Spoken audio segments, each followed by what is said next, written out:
And some of the derivations are a bit light too. Okay, so we heard about Kelvin-Helmholtz instability before. Here's a nice graphic of KH instability. I can't remember where it came from, but this is one of these quintessential examples of 3D turbulence, Kelvin-Helmholtz instability. So we'll talk about that a little bit later. So what I'm going to go through today, what is turbulence? Give you a definition. How do we get turbulence? What are the sources of turbulence? Go through some turbulence theory, introductory turbulence theory about 3D isotropic homogeneous turbulence. I'll talk about what that means. And I'll give you a few examples to place some of these things we're talking about in context, especially about length scales. In particular, I'll give some ocean examples and an atmosphere example. This is just a nice, what is turbulence? That's turbulence, right? So this is a nice example of it's a numerical simulation of a turbulent jet. And I think there's combustion involved in this as well. But if you look at this, a couple of things should become obvious if you stare at it for long enough. At later times, you see out here, we have this seemingly random chaotic motion, which is our fully developed turbulence out here. We have a laminar flow, which starts from the left. It's nice, smooth laminar flow, and then it breaks down into some kind of instability and looks a lot like Kelvin-Helmholtz instability along the edges here. And you can see these growing eddies on the edge. So we're going from laminar to some instability that's growing eddies, and that leads to smaller scale motion and turbulence. And that's really the key point here, because these eddies, and we're going to use the term large eddy to describe these largest coherent eddies, are important for initiating the three-dimensional turbulence cascade to smaller scales. So that's an eddy. These are nice coherent eddies. So that's what I'm talking about when we're talking about eddies.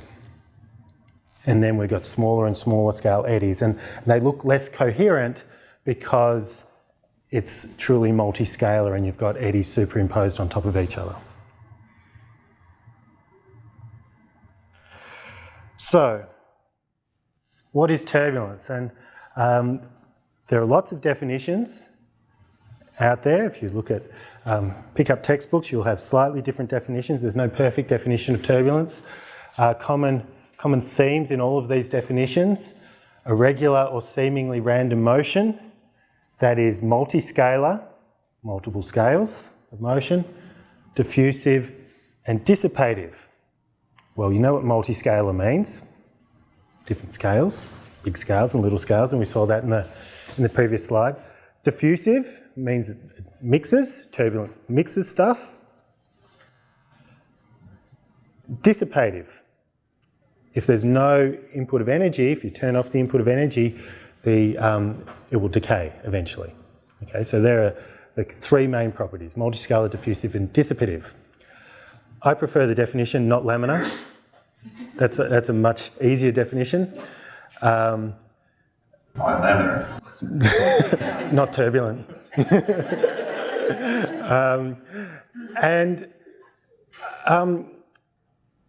The best way to characterise turbulence is by its statistics and its spectral properties. And other definitions of turbulence that I'll mention a little later actually refer specifically to the spectral properties of the flow. I think we all have a good intuitive idea of what turbulence is and what laminar flow is. Having a perfect definition is quite difficult. This is more Kelvin-Helmholtz instability. If you Google images of turbulence online, most of the images you get are related to Kelvin-Helmholtz instability. Why do we care about turbulence? It's a fundamental property of fluid motion. It's intertwined within many atmospheric phenomena. Convection, whether it's dry convection, moist convection, convection in the atmosphere, convection in the ocean. It's all turbulent. It's responsible for mixing in the atmosphere and ocean and mixing, transport of heat and momentum, and mixing and irreversible transport of chemical constituents. And there's other applications of turbulence as well, air pollution.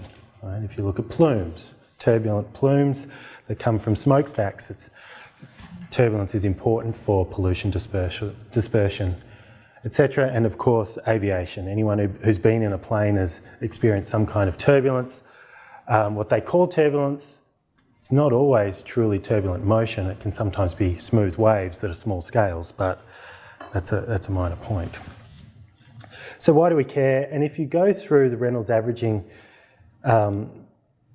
exercise, and I was going to do that, but I've actually moved the slides to the end, so I don't think I'll have time to talk about them, but in the version of the notes that go online, it'll go through the steps of the Reynolds averaging. And the Reynolds averaging, we've seen examples of that already, where essentially you separate the flow into a mean part and a perturbation part. And in this case, we talk about a mean part and a turbulent part. And if you go through this process of separating into parts and then do an average, in turbulence we talk about an ensemble average, you can show that the small scales, the turbulent scales, can act as forcing to the large scales. And I don't think I'll have time to go through that exercise. You may have, I think Eric may have talked about it yesterday. Okay. All right, three-dimensional turbulence. Here's an explanation in words. We get the generation of large eddies, and the largest eddies arise due to instabilities in the mean flow, like from Kelvin-Helmholtz instabilities, or coherent structures. And these have a variety of names, energy-containing scales, the largest eddies, the large eddies. Okay, so the largest eddies, which are really where we get the input of energy or the stirring of the fluid. And for this talk, the large eddies are going to have a length scale L. That's the length scale and a velocity scale U. Capital L is our large eddy scale. And the large eddy scale is what you saw before in that animation, those the largest eddies. So we get stirring or injection of energy at the large eddy scale. And then what happens, we get a cascade, what's called a turbulent cascade, where the energy from the larger scales cascade to smaller scales via could be sequence of instabilities, nonlinear interaction, or really vortex stretching.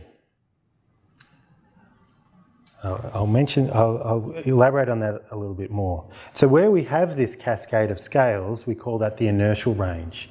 And it's a range of scales where the forcing, the injection of energy from the large eddies is not playing a role.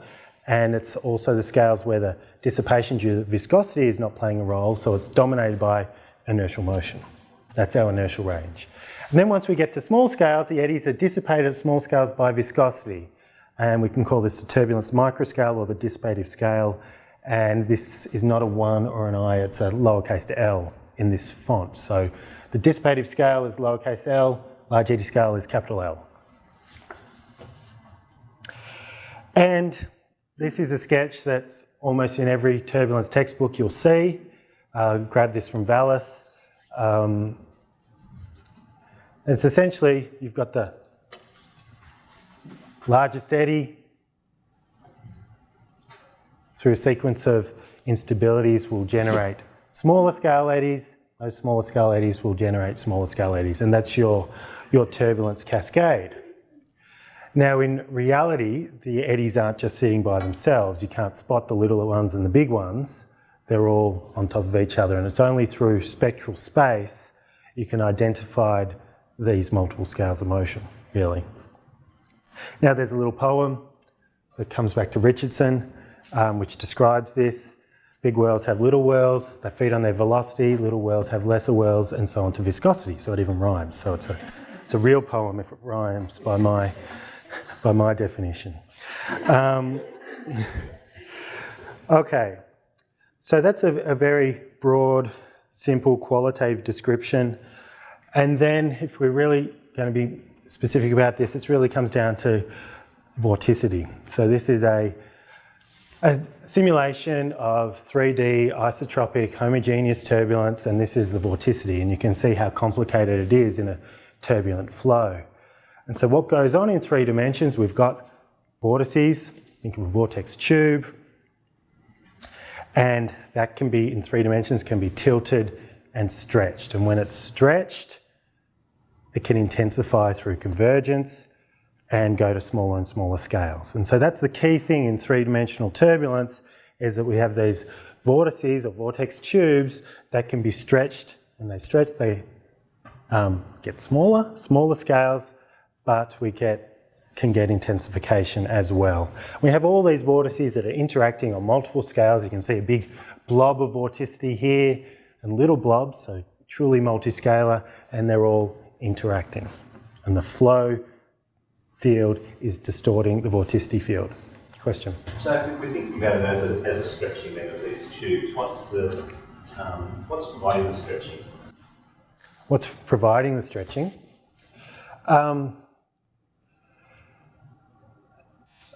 That's a good question. What is providing? Okay, so all the eddies, they're 3-dimensional eddies, right? And think of a couple of multi-scalar eddies. And what's providing the stretching is the fact that in 3 dimensions we can have the velocity field that is aligned with the vortex tube, and so that can stretch them. Or convergence in the eddies can create convergence of vorticity, which leads to stretching as well. Okay, so how do we measure and characterise turbulence? Well, we need to do it in some statistical way, because single realisations of a turbulent field aren't particularly useful. And this is a little fuzzy, hopefully you can see it from the back, but these are 2 realisations of a turbulent plume, a smokestack. And you can see that this turbulent plume is meandering around. One realisation is not indicative of other realisations. They're somewhat independent.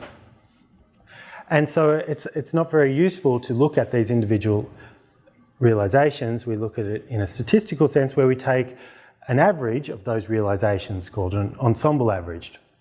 So we get an infinite number of realisations, average them together, and here is our ensemble average plume, and it essentially smears out these realisations. This is our statistical average of that plume. Now the key thing is the ensemble average plume doesn't look like the individual realisations, okay? The ensemble mean doesn't look like individual realisations. It's not representing the most common realisation. It's a smoothing or an average of all of those realisations. And then we do things like separate into the mean, the ensemble mean, and the average components, and quantify turbulence. If we're doing it in physical space, we can do it in terms of variances and standard deviations, such as shown here. I've lost a velocity component. There was a third velocity, because we're talking about 3 dimensions, so UW, it's disappeared. W. And we also do it in spectral space, which is a representation of energy or variance as a function of scale. Okay.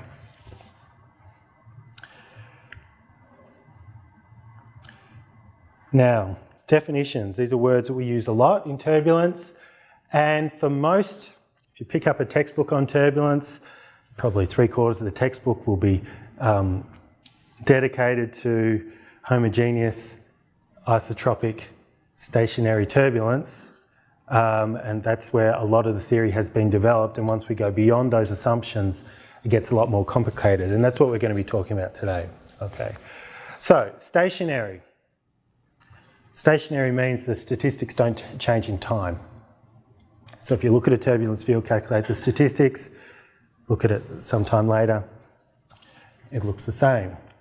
And this is essentially the same as the turbulent field being in equilibrium, which means that the rate of energy dissipation by turbulence is equal to the rate of input of energy. So there's energy being inputted to the system by Kelvin-Helmholtz instability, for example, and that's being dissipated by turbulence, but those two terms are equal, so you're in equilibrium. We're not growing the mean amount of energy. The mean amount of energy is not decaying.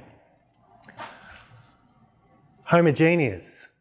No spatial gradients in flow statistics, which essentially is the same regardless of translation. So the statistics of turbulence are the same everywhere. If I measure it here, if I measure it over the other side of the room, those measurements would be the same if I measured for long enough. So that's homogeneous, the same everywhere. Isotropic. The velocity statistics are the same for each component. So the standard deviation of u, v and w are all about the same. Now what this implies, that rotation, buoyancy or stratification, and shear effects are negligible. So really we're talking about a neutral unsheared flow in many ways to get isotropic turbulence. And what this also can be interpreted as the same regardless of rotation. So you have a box of turbulence in this room, take your statistics measurements or you look at it, turn your head on the side, looks the same. Turn your head upside down, it looks the same. So no matter which direction you look at the turbulence from, it's the same. That's isotropic turbulence. Paul? Apart from those definitions, what's the difference between this type of turbulence then and say like Brownian diffusion?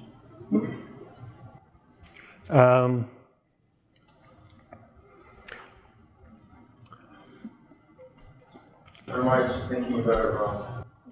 I don't know. Well, Brownian diffusion is dominated by diffusion, viscosity, right? Does anyone have a good answer to this question? I don't have a good answer to this question. Well, you defined turbulence before. Now you're putting conditions on turbulence. Right. Brownian motion would also satisfy these conditions, but it shouldn't obey the definition. Yeah, so it doesn't obey the definition of turbulence. Okay. Did you hear that?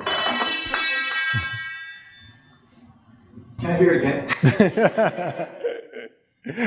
Brownian motion would satisfy these conditions, but it doesn't satisfy the conditions of turbulence that were made earlier, the definition of turbulence. That's a good answer. Thanks, Steve. You'll be called on again. All right, so based on those definitions, I have a couple of turbulence fields here, and you have incomplete information. But let's try and guess what these fields are. This is vertical velocity from some numerical simulations. They're not mine, but they're a good example. This one on the left, do you think it's homogeneous? Yes, no? Isotropic? Got a few yeses and nos. Okay, what about this one on the right? Homogeneous? Put your hand up if you're a yes. Put your hand up if you're a no. Okay. Is it isotropic? Yes. All right. One on the left is homogeneous and isotropic. One on the right is homogeneous and anisotropic. Okay, and you didn't have enough information to answer this answer this, right? You can't really tell by looking at it. Remember, this is an instantaneous realisation of a turbulence field. So you can't easily tell whether it's homogeneous or not without looking at numerous realisations, but these are both homogeneous. The statistics on average would be the same everywhere. This is isotropic. See that this is isotropic. It has small scales. It doesn't seem to have a lot of separation of scales, whereas the one on the right does seem to have these large blobs followed by big flat inactive blobs, right? But this seems to be turbulent, quite multiscalar. The one on the right is homogeneous. It's the same everywhere, but it's anisotropic. And you might be able to tell it's anisotropic by the fact that we have these regions of inactivity with some really quite narrow regions of activity. And this is actually, the one on the right is anisotropic because it's stratified. So the isotropic turbulence, your eddies would be circular no matter which way you looked at them. In XY space or YZ space, they'll be circular. Anisotropic, in this case, anisotropic. In the stratified case, your eddies are more like pancakes. Because the stratification suppresses some of the vertical motion. And so that's what we're seeing here. We're looking down on this flow we have these blobs with hardly anything going on in vertical velocity. That's because that's where we have the horizontal motion. And then we have these localized regions like here where we have the upward motion. Okay, so. It confused me. Oh, sorry. It's not anisotropic in the two dimensions that we can see. You're saying it's the third dimension that we can't see is the one that's different. Yeah.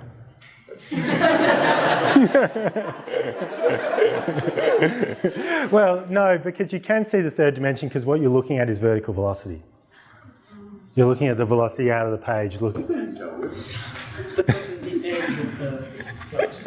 Yeah, the upward motion is at the edge of the flat structures, and where we have the flat structures, that's where we have horizontal motion, which you can't see. So, inhomogeneous turbulence, what would that look like? Because to me that looks... That's easy. I'm glad we worked that out earlier. So, inhomogeneous turbulence, so this looks inhomogeneous, but if you were to watch an animation of this, which I don't have, you would see that essentially the statistics, So these blobs. structures, there's nothing special about where they appear. They appear No. all over. Yeah, in time they would move all over the place. Okay, so this is one of my simulations, and I'll show you an animation at the end of my lecture on this. But this is an example of inhomogeneous and anisotropic turbulence, because we have this region through here with very small scales. This is fully three-dimensional in that region. It's actually isotropic, just in this region. But there's a gradient in the statistics. There are spatial gradients in the statistics, and as you get further and further away, it becomes more like the anisotropic turbulence because stratification becomes involved, and then as you get further out, you actually get dominated by wave motion. So this is inhomogeneous and anisotropic. Inhomogeneous, there's a spatial gradient in the statistics, and anisotropic, a variation in basically the shape of the eddies, which you can't exactly see, but you'll have to trust me. There's a lot of trust involved here. Okay, now another term that is pretty important when we're talking about turbulence is the Reynolds number. Who's heard of the Reynolds number before? Okay, almost everybody, about half the room. Okay, so the Reynolds number is defined as the ratio of inertial forces to viscous forces. So it's very easy to derive this. We have our equations of motion. Let's just look at, and we've got these other terms. We've got 1 on rho grad P. There we go.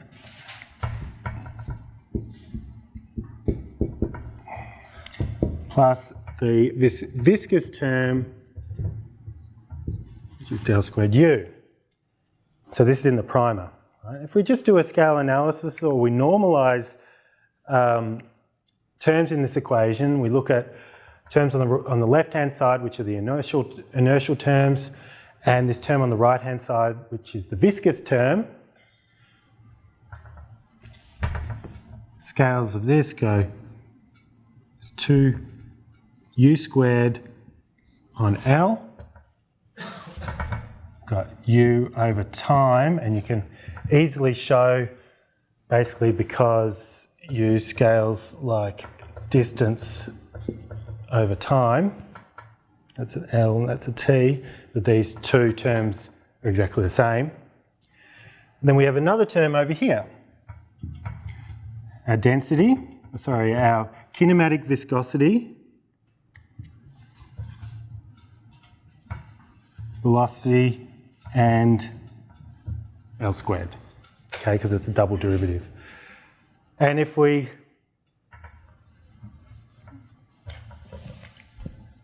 u squared on L divided by kinematic viscosity u on L squared gives you UL on our kinematic viscosity. So that's our Reynolds number. And it's really just this, the scale of this term divided by the scale of this term.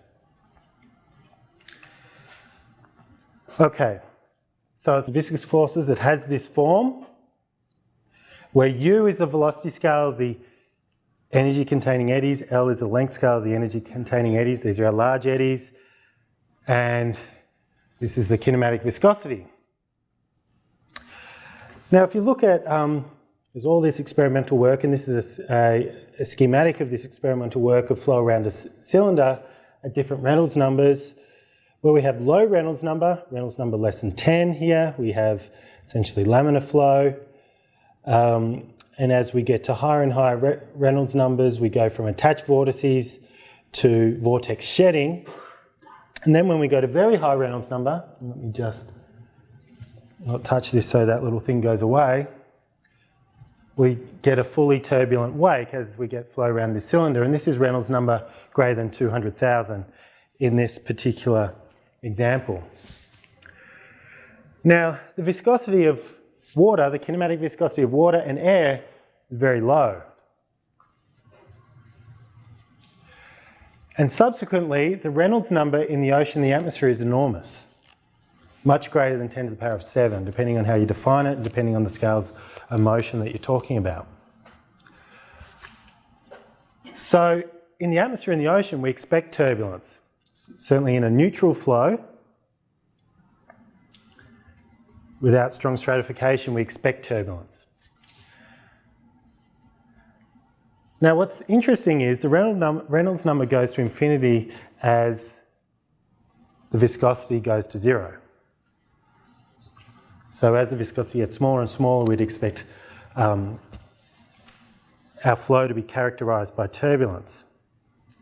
Now this is actually quite different to when we look at the inviscid equations, where we don't have this term on the right-hand side, because the inviscid equations, or the Euler equations, have no viscosity, but they also don't have turbulence. And so there is a slight inconsistency there between inviscid analysis through the Euler equations and what we see when we have viscosity. Okay, but we, in the atmosphere and the ocean, we're in a regime where we have very large Reynolds number, so we expect turbulence. And here's another example, a slightly better picture of two realizations of flow around a cylinder or a sphere at two different Reynolds numbers, 2 by 10 to the power 4, 2 by 10 to the power 5. And you can see that as you go to the higher Reynolds number, which is down the bottom, there's essentially the coherent eddies disappear or get smaller, and the flow appears much more diffusive because it's more turbulent. It has a longer inertial range, and I'll explain what that means in a minute. So how do we get turbulence? How do we get the generation of large eddies? And we saw a movie that was almost exactly the same as this just before the tea break. Thermodynamic instability. So if we have cold air over warm air, cold is blue, warm is red. we have an instability and turbulence and mixing. And you can see that this turbulence is mixing the fluid, right? That's what turbulence does. It's diffusive, it mixes. So our blues and our pinks turn into yellows, right, through the mixing process. So thermodynamic instability. So that's the sort of thing that happens in a mixed layer, happens in the atmospheric boundary layer, for example, as well. It's daytime atmospheric boundary layer. Dynamic instability, we've seen this already today as well. Kelvin-Helmholtz instability. Here, the colours are the wrong way. Blue is cold, red is hot. Sorry, blue is hot, red is cold. I can't even say it. Blue is hot, red is cold. And so this is stratified. It's stably stratified, but there's a shear flow. And so there's our Kelvin-Helmholtz instability, that the growth of these unstable waves essentially provides the energy at the large eddy scale. And I really like this one. The colours are still back to front on this one, but it's a mixture, convective and dynamic instability, which is a very efficient process of mixing. So it's unstably thermodynamically, but there's strong shear, so it's also unstable dynamically.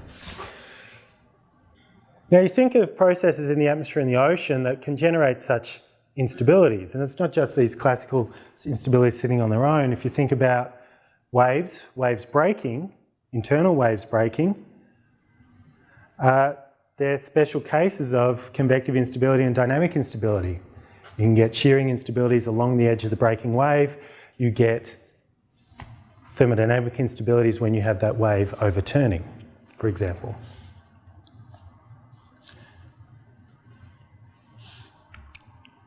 And other sources of friction.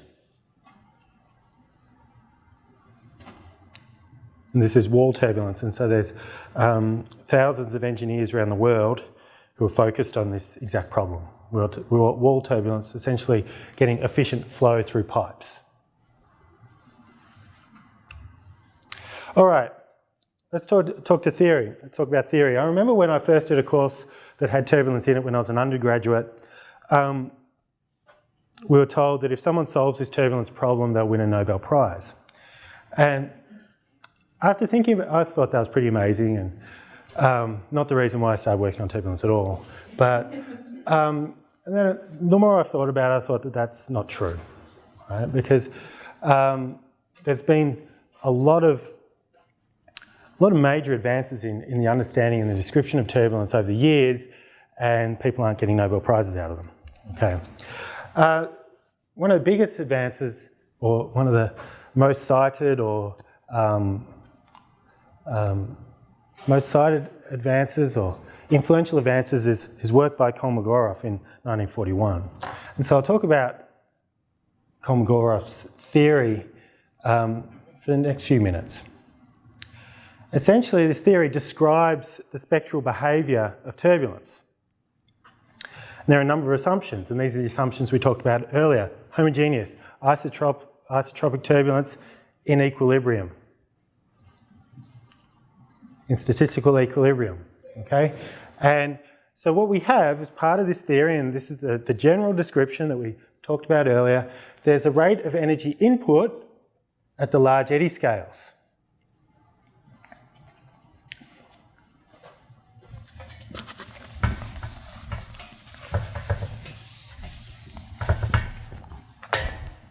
Rate of energy input at the large eddy scales. And so we have mean energy, it's total rate of change of mean energy, some input, right? And this happens at the large eddy scale. And then, at smaller scales, there's a constant, this is an inherent assumption in Kolmogorov's theory, there's a constant transfer of energy from the large to the small scales via turbulent eddies. This is a so-called turbulent cascade, and this occurs in this range called the inertial range. And then once we get to microscales, there's dissipation of energy due to viscosity, essentially. This is our rate of energy dissipation, epsilon, that's the term. Now in statistical equilibrium, and this happens at microscales, and statistical equilibrium, if you integrate over all wave numbers,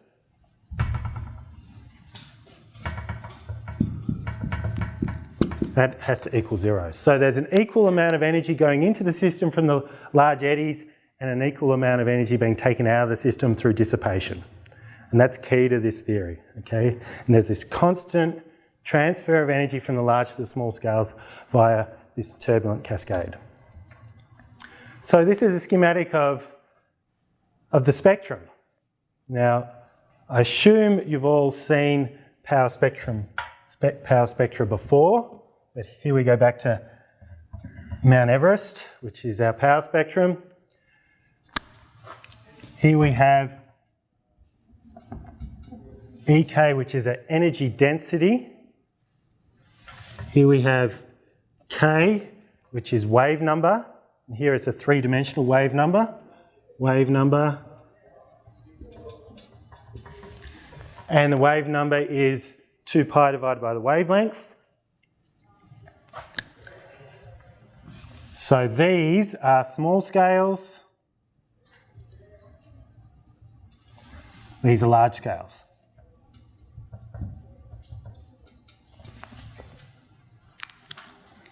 And we have energy coming in at our large eddy scale. So this is 2 pi over L. We have our transfer of energy via this turbulence cascade down to small scales, and once we get to the turbulence microscale, or the dissipative scale, the viscosity kicks in and we have dissipation of the energy.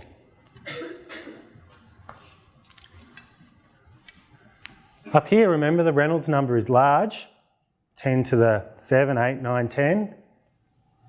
Doesn't feel the viscosity. The inertial range, where we have this cascade, doesn't feel the viscosity, and it's only once we get close to this dissipation scale that the flow actually feels the viscosity, and then we get true dissipation of the energy. Now, in his theory, and I'm aware of the time, Kolmogorov goes through a couple of arguments and defines what the turbulence microscale is. This is his Kolmogorov scale. It's the K for Kolmogorov. This is the kinematic viscosity to the power of 3 divided by the energy dissipation rate, all to the power of a quarter. And there's I don't have time to go through the derivation, but if you go to Vallis chapter 8, page 346, there's an argument. It's really equating the viscosity timescale to the eddy turnover time at these scales. Now this turbulence microscale is tiny, tiny small, order of a millimetre. And what's interesting about this is the scale actually depends on the strength of the eddies. If you have stronger eddies, that scale is going to be smaller, because this scale is when the strength of the eddies matches the strength of the viscous terms. So the stronger the eddies, the smaller this scale is going to be. Now you can also define a corresponding velocity scale. By defining this, you make an assumption that if you create a Reynolds number at this small scale, that Reynolds number is 1.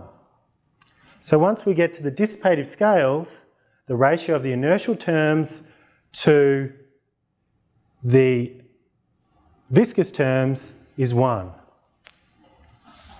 I don't think, is 1. So at this dissipative scale, viscous terms are about the same size as the inertial terms. So what happens in this inertial range? And this is one of the magic results from Kolmogorov's theory.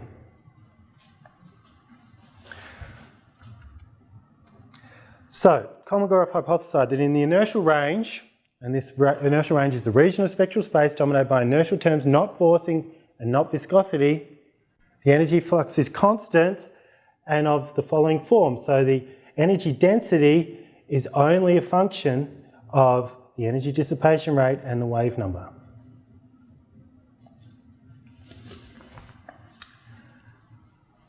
Now, EK is not in units of energy, it's in units of meters cubed per second squared. And the reason for that is that the mean energy is equal to the integral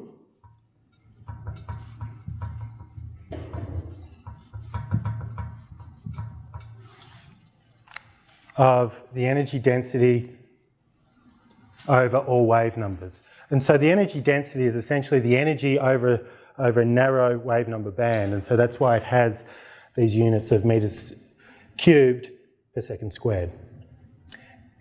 Epsilon is the energy dissipation rate, units of meters squared per second cubed, and K is the wave number, units of meters.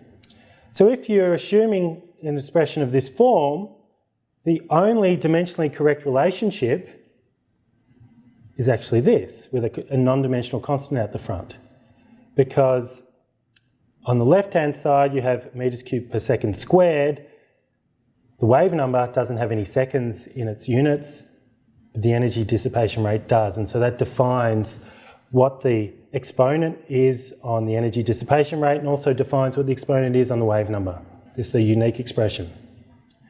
So this is the famous Kolmogorov minus 5/3 spectrum. Now, as I said earlier when we were talking about definitions of turbulence, one definition of turbulence that is sometimes used is a flow is turbulent if it has a minus 5/3 spectrum, which is a pretty restrictive definition, but it's used occasionally. Now, CK, the Kolmogorov constant, is dimensionless, and it's about 1.5, 1.6, 1.7 based on experiments. And sometimes a little bit of confusion as to what that value should be based on how you define your energy density, if it's a one-sided or two-sided spectrum, for example, and it gets a little complicated. All right. So this is our Kolmogorov spectrum. We've got energy coming in, the large eddy scale, transfer of energy to small scale, and then dissipation. And in the inertial range, it follows this minus 5/3 spectrum. Now, interestingly, if you have trouble with visualising what the Reynolds number is, another way of defining the Reynolds number is relating it to big L divided by little l. The large eddy scale and the dissipative scale. And it's essentially a measure of how wide that inertial range is. If you have a highly viscous flow, low Reynolds number, no inertial range. If you have a flow with low viscosity, high Reynolds number,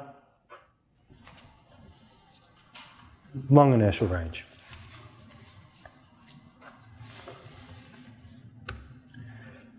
All right, when do we have isotropic and homogeneous turbulence? In a lab? When else?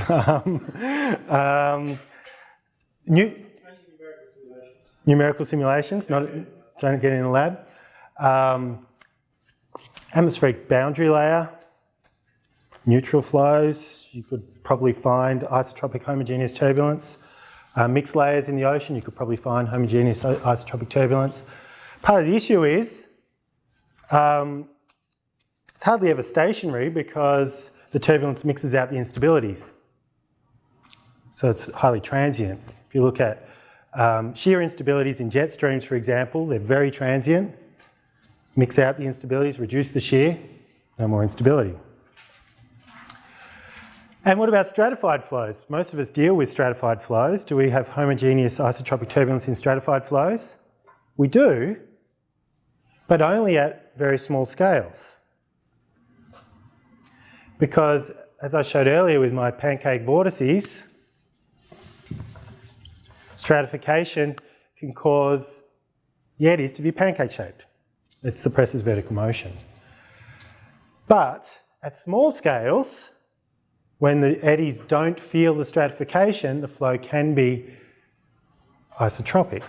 And there's another scale, another number, the Osmondov scale. And this is reasonably easy to derive, actually. If you use the Kolmogorov spectrum and you find the scale where U divided by NL, where N is the Brunt-Vasala frequency, U is the scale, velocity scale, L is the eddy scale, find that scale where U divided by NL is approximately equal to 1. It's essentially saying the time scale of buoyancy or stratification is equal to the turnover time of the eddies. So that's when the eddies feel the stratification. And that's how you define this Osmondov scale, which is the energy dissipation rate divided by the Brunt-Vasala frequency cubed, all to the power of a half. At length scales greater than the Kolmogorov dissipation scale and less than the Osmondov scale, you can get isotropic turbulence. And then at longer scales, the flow is feeling the stratification, so you can get anisotropic turbulence, but you also get internal waves at the same time. So there's a mixture of turbulence and waves that occur at these scales. Schematic of this.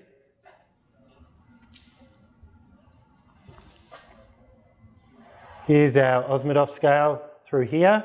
This is an ocean example, so in this case the Osmondov scale is about 1 metre. Our dissipative scale's down here of order a few centimetres, so here's our inertial range, here's our dissipative scales, and then all bets are off at longer scales greater than the Osmondov scale. So it's a combination of internal gravity waves and anisotropic turbulence.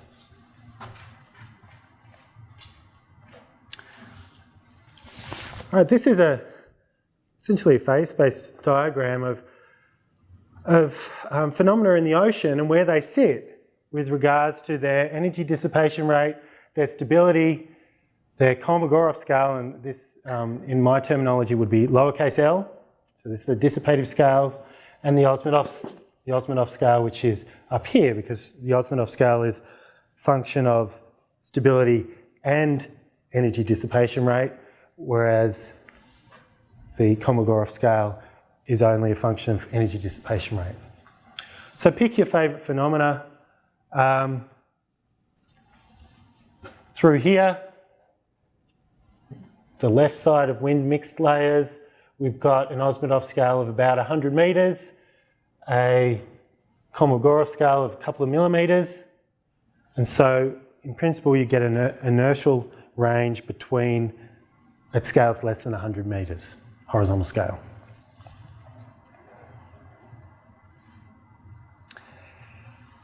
So here's a few examples. How are we going for time?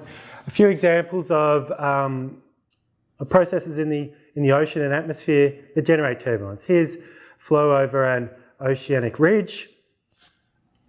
The white lines are isopycnal surfaces, and the shading is the intensity of turbulence. And there are a couple of regions in here that are generating turbulence. We have a shear zone through here, likely generating turbulence through Kelvin-Helmholtz instability. We've got turbulence being generated along the bottom boundary through friction processes, and turbulence through here through this downslope flow or hydraulic jump. And that's really due to reductions in stratification. What about in the atmosphere? And I know a little bit more about atmospheric turbulence than I do about oceanic turbulence. All sorts of processes are generating turbulence in the atmosphere. We have convective instabilities in thunderstorms.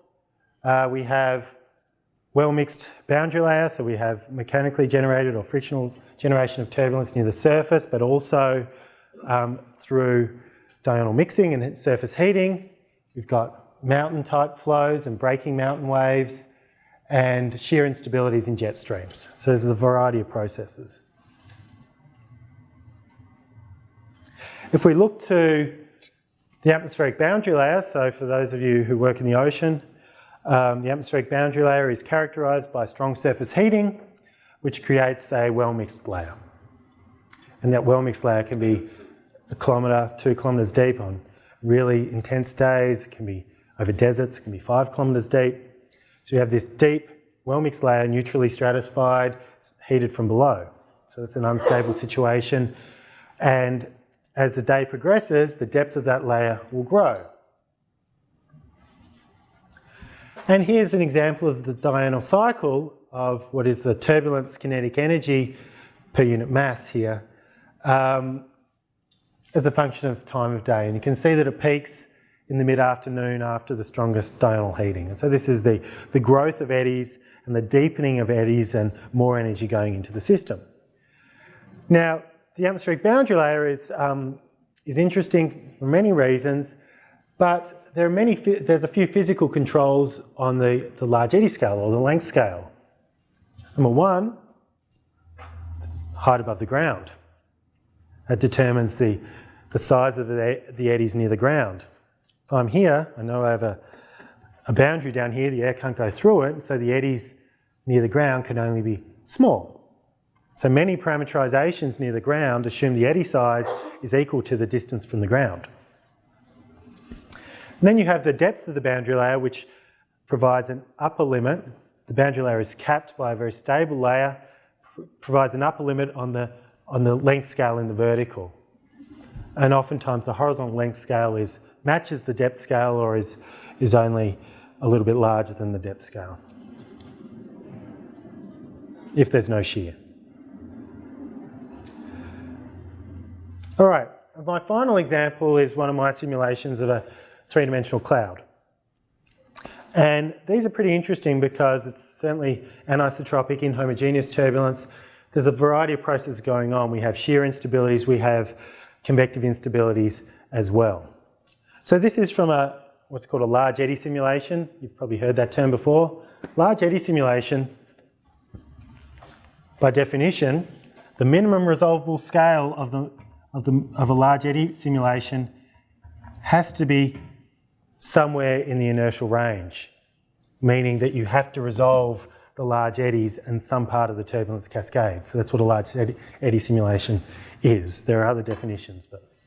So this is a large eddy simulation of a cloud. This is a generic type squall line where you have strong upward motion in the leading edge of the cloud and you have flow out the back of the cloud in the anvil and rain falling out the bottom of the cloud. Okay, so this is the vertical direction, horizontal direction. These are overshooting cloud tops and there's the top of the cloud through there. A cross section through the upper levels, this is of vorticity at 10 kilometres, just through this slice. Let me show you what that is. And this is the same image I showed you earlier. We have lots of small scale vorticity through here, which is where we have these strong convective updrafts and the strongest convective instability. And once we move outside the cloud, we transition to this anisotropic stratified type turbulence. Right, so here's an animation looking down on that, of the vorticity once again. All right, so these blobs of vorticity that are coming up through here, you can see some of them. These are the convective updrafts. So this is really defining the large eddy scale. That's our input of energy from the convective updrafts. And you can see in this region around the convective updrafts where it's almost neutrally stable, where it's almost neutral, it's not stable, it's almost neutral, very small scale motion, it is close to isotropic turbulence through this region. And then once we move further out in the anvil, you see a transition from this isotropic turbulence to more swirling type flow. So it's still three-dimensional turbulence, but it's anisotropic. And then we're out here in the stratified turbulence, and then we transition to waves, internal waves. Happens on both sides. This is pretty complicated, so it's certainly inhomogeneous and it's anisotropic in some parts of the flow. So the forcing here is only where the overshooting is? Well, no, there's lots of things going on. And let me, so this is a cross section. Here are the overshooting updrafts or the plumes, but we also have a strongly organised circulation that goes in, up and out that way. And through that circulation, we end up having shear instabilities at the top and the bottom of the outflow as well. So you get Kelvin-Helmholtz instability too. So this is my second last slide, I think.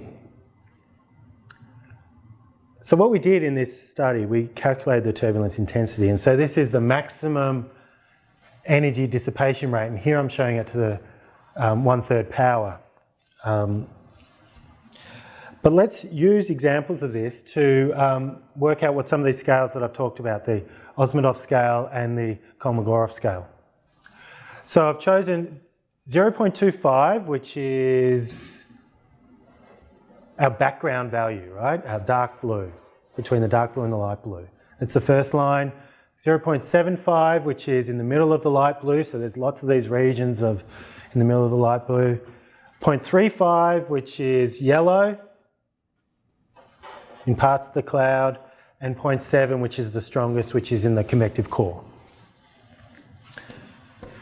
And if you were to assign these subjective values of turbulence based on commercial aviation, these are what the designations would be. So if we go through this, those four intensities, we see that for the weakest turbulence, the Osmondov scale is only around 11 metres.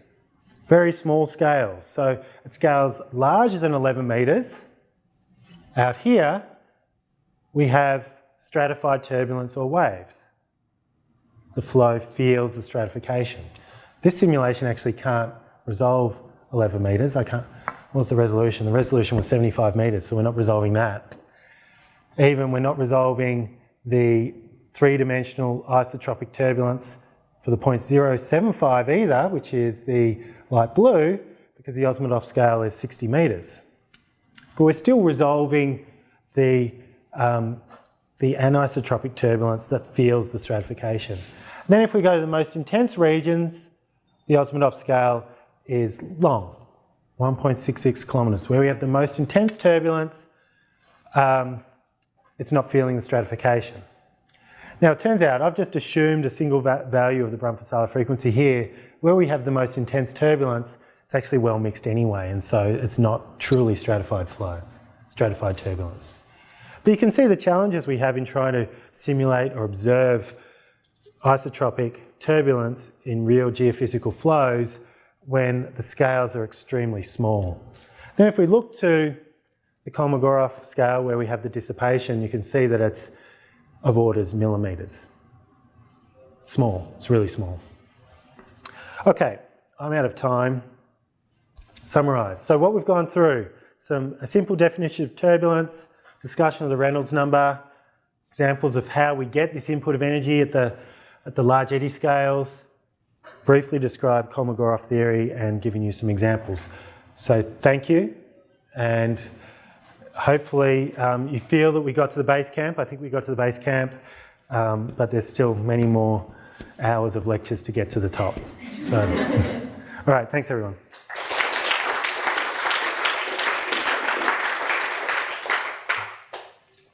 Questions? Can you explain to us why there's an inverse cascading to this? No. No. 10 words or less? 10 words or less. No is less than 10. Yeah, no is 10. Okay, I'll give it my best shot in 10 words or less. I can't do it in more than that. In 3D turbulence, you can get vortex stretching. In 2D turbulence, you can't. 2D turbulence, the vorticity is conserved when you get filaments of vorticity breaking off. In 2D turbulence, that's relatively weak because you're actually you're diluting, essentially diluting the vorticity by creating small filaments. In 3D turbulence, when you stretch, you can actually increase the vorticity at small scales. If you distort a vortex in two-dimensional turbulence, you end up with a larger circulation, which could help explain the upscale transfer of energy. That's it. They're my 10 words. They're all hyphenated, you see. Michael.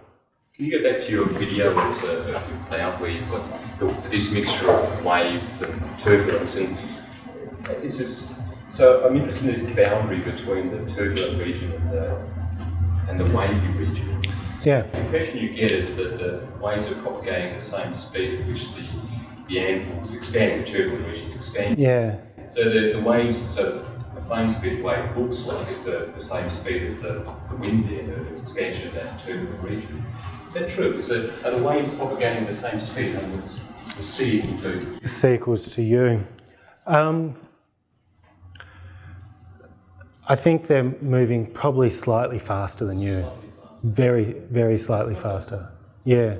Is there a reason why I should think that they should be moving at the same speed as the expansion of the anvil?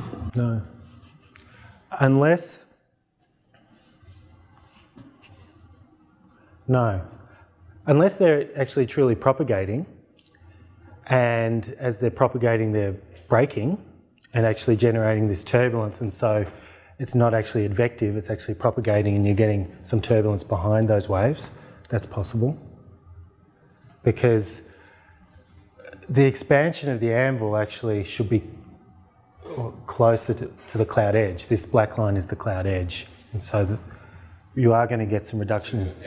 Yeah, there's turbulence outside of the cloud edge. Yeah. A strict definition that distinguishes homogeneous and inhomogeneous. Is there a strict definition? Probably. Homogeneous is a pretty restrictive assumption, actually. It essentially means that it has to be the same everywhere. Now, there has to be a threshold there, whether you're within, whether it's homogeneous or inhomogeneous. I don't know of a definition that people use, but I'm sure there is one. But Steve. So a big inhomogeneity, you don't really have to look for definitions because they're so terrible. You've got a surface, right? And the scales kind of go to zero as you approach the surface. Do you want to say anything about how you deal with that? I mean, anything you call LES is not really going to be LES except down to some certain level, right? Right.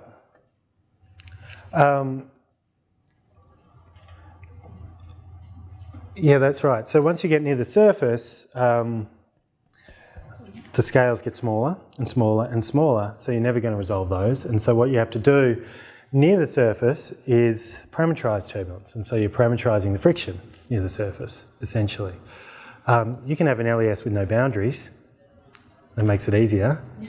But if you have a lower boundary, you are not truly going to be resolving those surface eddies. And so you parameterize the surface friction and the effect of those eddies through some kind of diffusion type parameterization, usually.